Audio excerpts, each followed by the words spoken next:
it wasn't some kind of harrowing fever dream. It really happened, didn't it? You ain't so tough with that bad boy talk. I'ma get it how I'm living, I'ma walk the walk. Outline my lines, I rap through thought.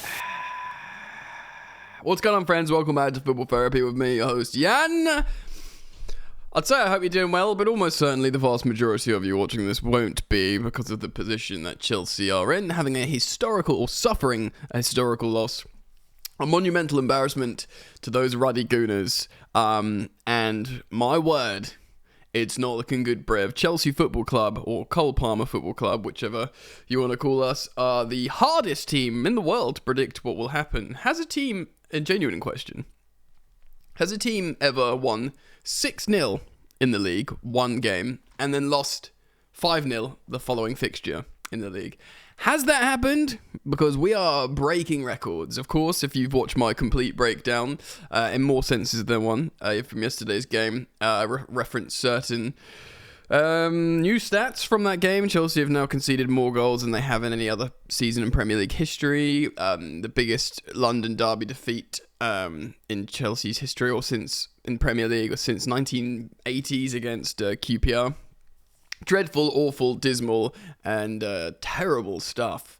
With the resources now and the quality of, inverted commas, quality of players and manager, this simply shouldn't happen. And context as well, for a poor season, these individual games are important, for Chelsea fans to not get slapped up and brutalized by one of your fierce rivals, while also presenting you an opportunity to hinder your rivals in a Premier League title race. It's absolute pony. Excuse me, I got a little bit of hay fever, and we're back at the desk again here, because I want to go through something with you guys, okay? So, I'm going to take your hands, all of your hands, we're going to hold hands together, we're going to take a deep breath, and go through some an analytical insight and pain. If you haven't seen my complete breakdown yesterday, go watch it, because it's some, just a raw, important, emotive reaction to what was a historical game for Chelsea for all the wrong reasons. I'm going to try and take you through the rest of our Chelsea lives together, and if you want to be with me, you are most welcome, so do consider liking, subscribing. If you subscribe, hit the bell. And, thank you for supporting the content. Right, so we are going to look at a Twitter thread from Euro expert, a guy called Alex, who works for Tifo Football / The Athletic. He's a young content creator, you might have seen him. He was in social media a lot, and he got picked up by The Athletic, which I think is really, really nice. He's a cool analyst. There you go, there's a 30 man in his mid-30s. Talking about a youngster who knows how to analyse football. Anyway, it was shared by Liam Twomey of The Athletic, and it's a really interesting read and offered some insight. I do remember him saying, Chelsea shouldn't hire Pochettino when he was originally being linked. And, we've got Sporting Direct. Okay, I bet he is this mug as well. May spontaneously start talking about football. Cheers to us.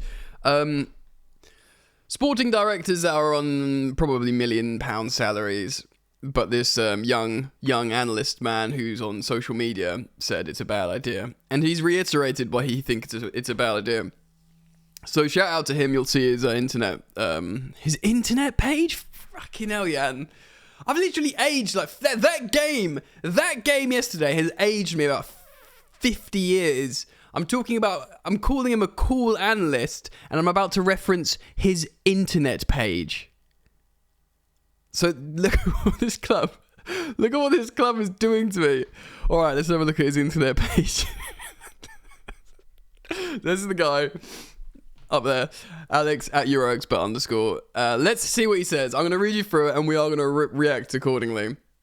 I think a lot of people who appreciate Poch's Spurs have been reluctant to lay much blame at his door for Chelsea. In some senses, they may be right. He isn't a rubbish coach who doesn't offer anything.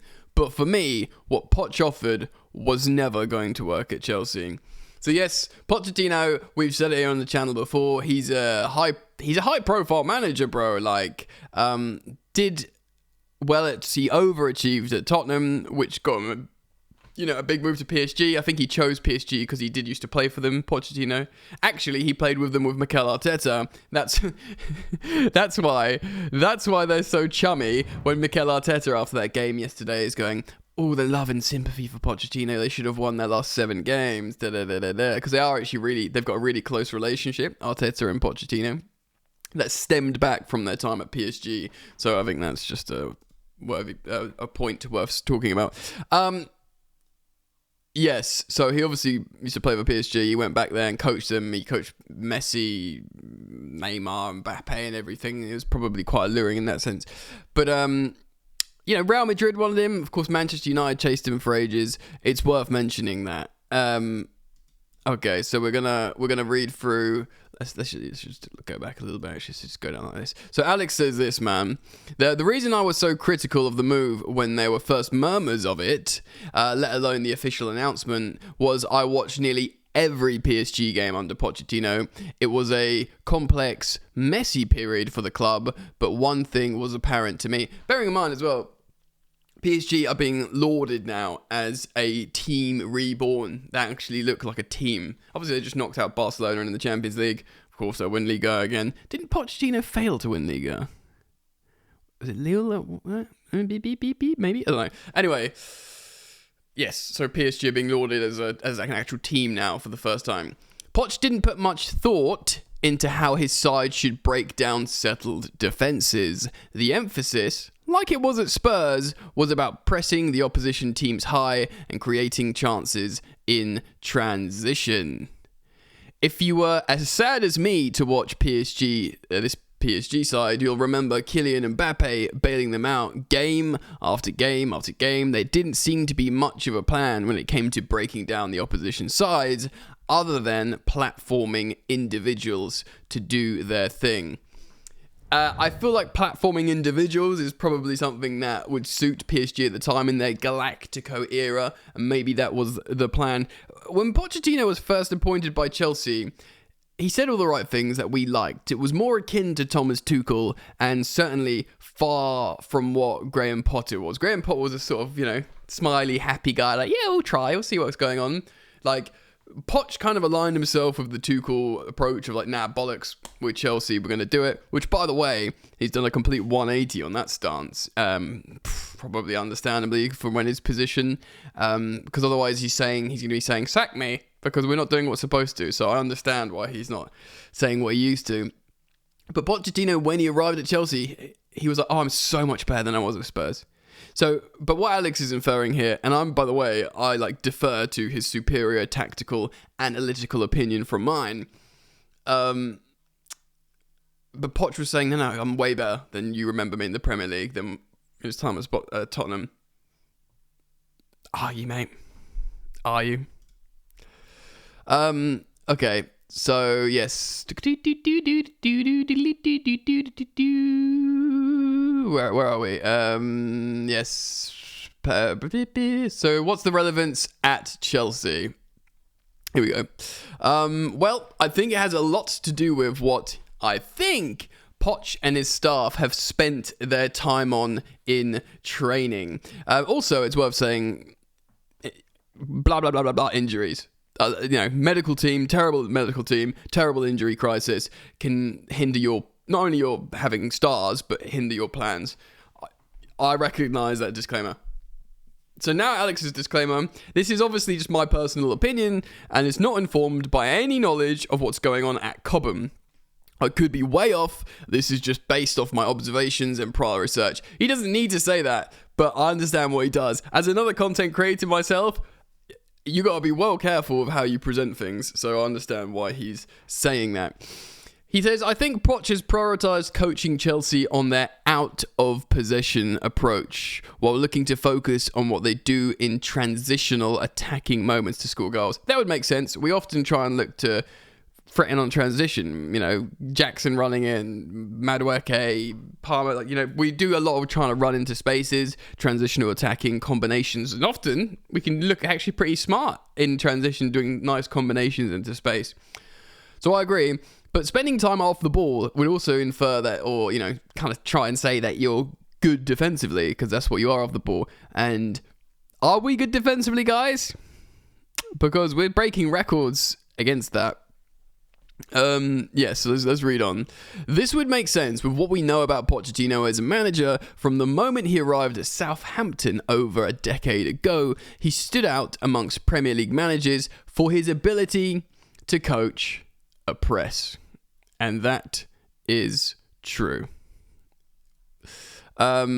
This is why Conor Gallagher has performed really well this season. He's phenomenal in the press. Getting Chelsea to consistently press high is always going to lean into his skill set. And we all said that as well. Like, you know, Pochettino is going to love Conor Gallagher before he arrived because he's this hard-working, tenacious, pressing midfielder. And lo and behold, he does love Conor Gallagher.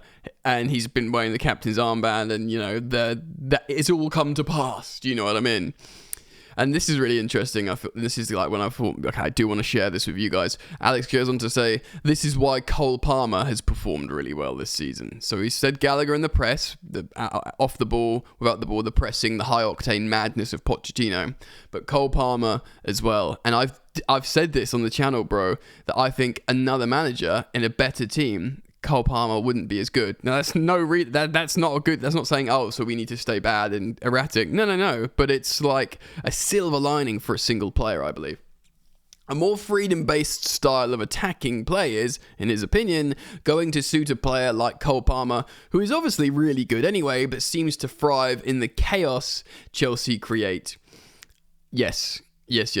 I believe like you add like this sort of creative, like like a young Cesc Fabregas would also have really, really good fun, I think, in this sort of team. Do you know what I mean? Like the spaces are popping up everywhere. Everyone's mad. You're losing loads of goals, but because of your opposition is obligated to attack and take advantage of the loads of chances you're presenting them, that does create space for your creative players. But I think due to this prioritization, Chelsea have neglected the aspect of controlling possession and creating chances for a more autonomous movements and patterns against the deep block. Yeah, I joked about Antonio Conte's a free agent. Would he come back to Chelsea? Because he sued Chelsea, Conte, but he hated Marina Granovskaya, and obviously he sued the Chelsea that was run by Roman Abramovich.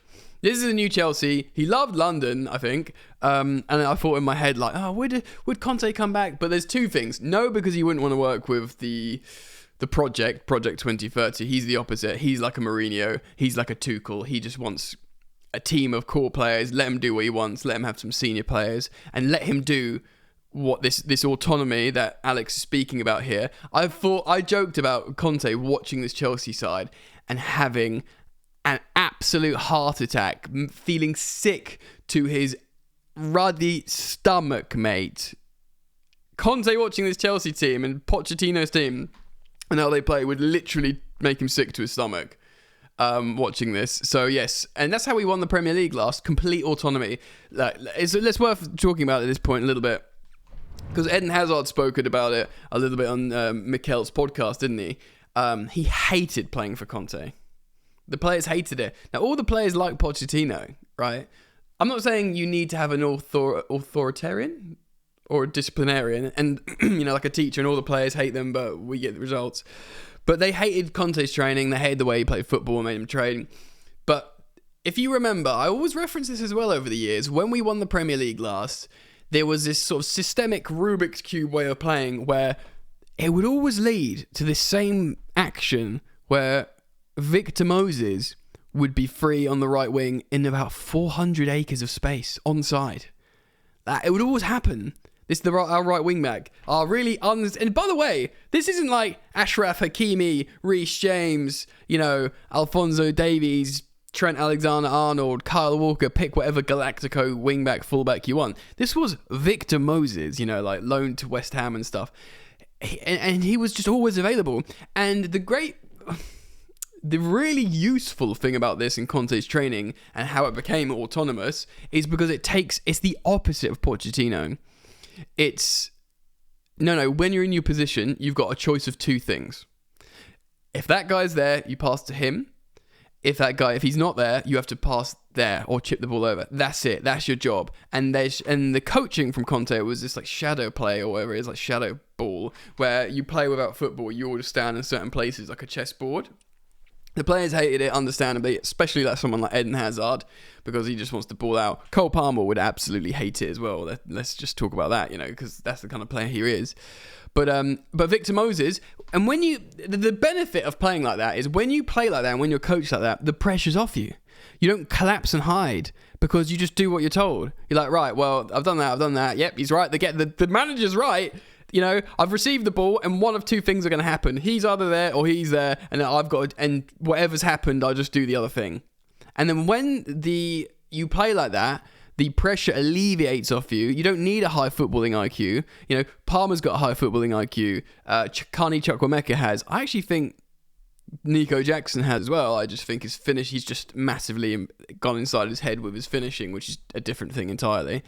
And you don't need a high football IQ to play this football. And that's not me digging out shade for Victor Moses. He was great for us in that season. But you don't need a high football IQ to play like that. And also, if you're prone to crumbling under pressure, you don't freak out about the decisions you're making. You just do one of two things that the gaffer made. So I just really wanted to talk about that because that is really important. Because that is the opposite of what we see with Pochettino. Yes, so Palmer thrives like that. But I think due to this prioritisation, Chelsea have neglected the aspect of controlling possession and creating chances, of course, through more autonomy. That's what we've spoken about. Movements and patterns against a deep block. This is where I think the hiring of Pochettino was a mistake.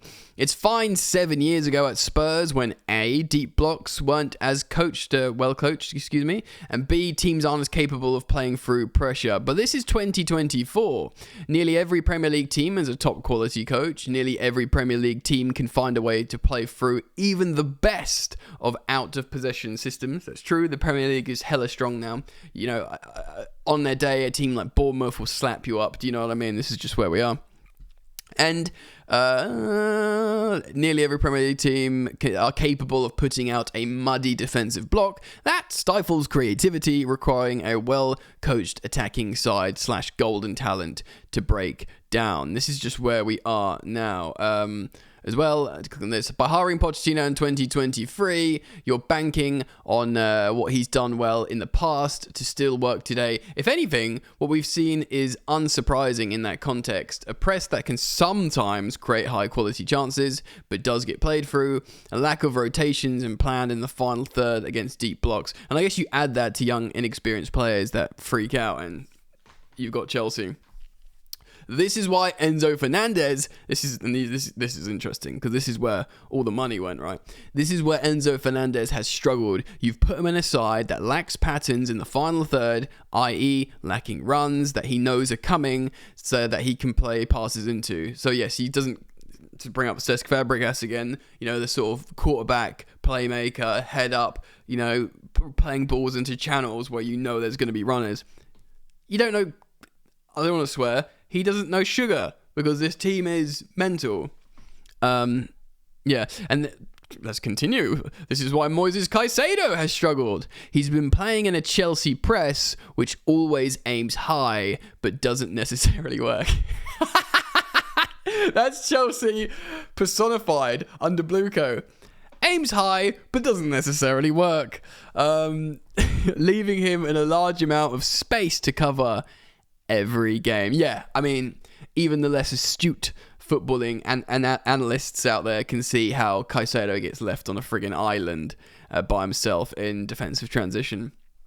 And yes, I think you can argue this is why Chelsea's other attackers have struggled. Take tonight against Arsenal, for example. There's barely any movement in the final third. There's rarely any points against a settled defence where Chelsea can use movements to create space. And talk about settled defence. Saliba and Gabriel, best central defensive partnership in the Premier League against the ever-changing, inexperienced, lacking cohesion, lacking chemistry Chelsea defence. Insane. So is Poch a bad coach? You could argue still, yes. You could argue is still, yes. Some decisions in the rotation have been confusing, as have subs, and I think tactically I'm being a bit generous with my words. Then again, he's not being helped by the recruitment strategy that's torn up a football team and rebuilt it in the way we've done. Yeah, I don't think that's an excuse for him, because he agreed to that plan and signed on the dotted line and said, I can do that. Yes, what you want to do, I can coach that. Let me be Chelsea manager. Fundamentally, though, I think Poch is the wrong fit for Chelsea and always was. This isn't a team when they're going to be able to attack in transition like Poch sides want to on a consistent basis. This is a side who will instead face many deep blocks, the area Poch has always struggled with, and his tactical approach has proven inequipped to address. Oh, positives. Positive note to end on that. Yeah, man. I mean, look, we've scored goals. I don't think we've scored goals because he's obviously a capable attacking coach and imbues attacking talent with confidence to do well. Certainly Cole Palmer. I think moments with the other attackers, we won't go over that.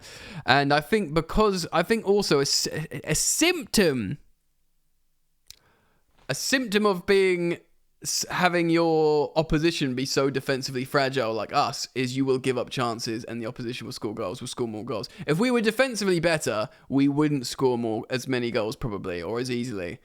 That's just how it goes. It's like when you got the analogy of laying on a bed with a short blanket. You either pull it up so your feet are cold, or, pull it down so your head and chest's cold or whatever. Do you know what I mean?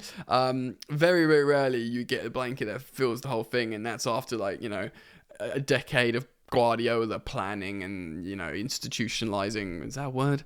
Do you know what I mean? So, look, this is the kind of stuff. Well, I hope the sporting directors should read this Twitter thread, but hopefully you'd like to think they already know a lot of this now from analysing the body of work at Chelsea.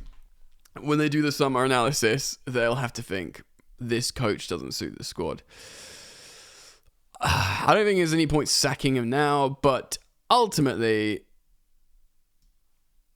he looks like he's not right for the job. So let me know what you think. I think that's a really interesting thread by Euro expert Alex. Shout out to him. Let me know what you think in the comments. I'll be very keen to read them. Thanks for joining me. If you enjoy my commentary, please do like and subscribe. And I hope to see you back here very soon. Peace.